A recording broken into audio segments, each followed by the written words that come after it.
Okay, here we go. This is how to draw a manga, the body. Now, before we start, we need to talk about something called the line of motion. Now, we've all drawn characters in this position. Standing perfectly straight, looking directly at the camera. We've all been there, okay? Now, that's not very dynamic. And by dynamic, what we mean is changing. Now, here we have basically the same character, only he's got a little bit of a tilt to him. He's standing at an angle. He's got a little groove. He has a line of motion.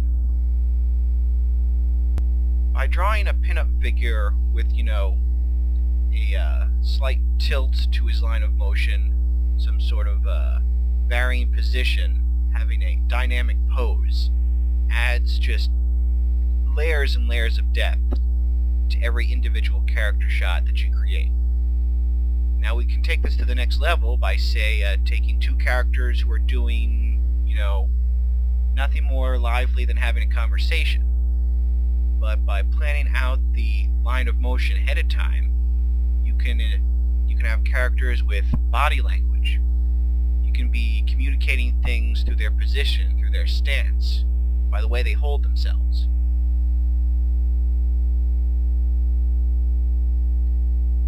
Now this goes to even greater lengths in an action sequence. See? Here's a Kung Fu chop.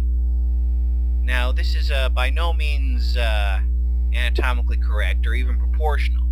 But what it does have is a flow. It has a line of motion, a place to direct your eye. Now this is very important to realize, because when you see a professional type artist at a convention, you ask him to do a commission, he starts drawing a character, you don't see him drawing these stick figures, these lines of motion. And well, that's a trick. That's not the way it's done. Real professionals need to draw that guide for every panel of every comic that they create. That's just the way things are done. Because an ounce of planning is worth a pound of pain later on.